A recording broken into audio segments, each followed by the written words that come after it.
তবে কি সত্যি মুখোমুখি অবস্থানে দাঁড়িয়ে যাচ্ছে বহুদিনের দুই মিত্র, যুক্তরাষ্ট্র ও যুক্তরাজ্য? ভারত মহাসাগরের কৌশলগতভাবে অত্যন্ত গুরুত্বপূর্ণ ছাগস দ্বীপপুঞ্জ ঘিরে মার্কিন প্রেসিডেন্ট ডোনাল্ড ট্রাম্পের সাম্প্রতিক কড়া হুঁশিয়ার এই প্রশ্নকেই নতুন করে সামনে এনে দিয়েছে। ব্রিটিশ প্রধানমন্ত্রী কিয়ার স্টারমারকে সরাসরি সতর্ক করে ট্রাম্প বলেছেন, ছাগস মরিশাসের হাতে তুলে দেওয়া হবে একটি ঐতিহাসিক ভুল এবং পশ্চিমা নিরাপত্তার জন্য মারাত্মক ঝুঁকি। গত বছরের এক সমঝোতা অনুযায়ী যুক্তরাজ্য ছাগসের উপর তাদের সার্বভৌমত্ব ছাড়তে সম্মত হন। তবে শর্ত ছিল সবচেয়ে বড় দ্বীপ ডিয়েগো গার্সিয়া 99 বছরের জন্য ইজারা নেওয়া হবে, যাতে সেখানে থাকা মার্কিন ব্রিটিশ যৌথ সামরিক ঘাঁটি চালু রাখা যায়। কিন্তু ট্রাম্পের মতে এই ব্যবস্থা অপমানজনক এবং কৌশলগতভাবে আত্মঘাতী। তার দাবি, ইরানের মতো প্রতিপক্ষ শক্তির সম্ভাব্য হুমকি মোকাবেলায় ডিয়েগো গার্সিয়ার ঘাঁটি পশ্চিমাদের জন্য অপরিহার্য।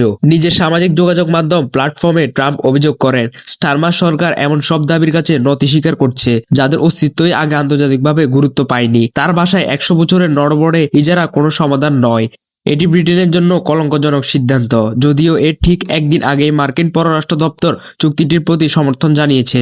ট্রাম্প শিবিরের বক্তব্য, তার অবস্থানই ভবিষ্যৎ প্রশাসনের নীতির ভিত্তি হবে। ফলে ওয়াশিংটন ও লন্ডনের মধ্যে নীতিগত দ্বন্দ্ব এখন প্রকাশ্যে। ব্রিটেনের অভ্যন্তরীণ রাজনীতিতে ইস্যুটি তীব্র বিতর্কের জন্ম দিয়েছে। কনজারভেটিভদের পক্ষ থেকে এটিকে সরকারের জন্য চরম অপমান বলা হয়েছে। অন্যদিকে লিবারেল ডেমোক্রেটেড নেতা এড ডেবি মন্তব্য করেছেন, ট্রাম্পের ঘন ঘন অবস্থান পরিবর্তন প্রমাণ করে যুক্তরাষ্ট্রের উপর অন্ধ নীরবতার সময় শেষ, বরং ইউরোপীয় মিত্রদের সঙ্গে সম্পর্ক আরো জোরদার করা উচিত। এই ভূ রাজনৈতিক টানাপোড়েনের গভীরে রয়েছে কয়েক দশকের এক মানবিক ট্র্যাজেডি। 60 ও 70-এর দশকে প্রায় 2000 ছাগসবাসীকে জোরপূর্বক উচ্ছেদ করে ডিয়েগো গার্সিয়া সামরিক ঘাঁটি গড়ে তোলেন ব্রিটেন। তাদের অধিকাংশ আজও মরিশাস ও যুক্তরাজ্যে অনিশ্চিত জীবনে দিন কাটাচ্ছে। 2019 সালে আন্তর্জাতিক বিচার আদালতে ব্রিটেনের দখলকে অবৈধ ঘোষণা করে দ্বীপগুলোর মরিশাসকে ফিরিয়ে দেওয়ার সুপারিশ করে। আন্তর্জাতিক চাপের মুখে বর্তমান ব্রিটিশ সরকার সমঝোতায় যায়, তবে সব ছাগসবাসী এই চুক্তিতে সন্তুষ্ট নন। সম্প্রতি কয়েকজন নিজ উদ্যোগে পিতৃভূমিতে ফেরার চেষ্টা করলেও তাদের আটক করা হয়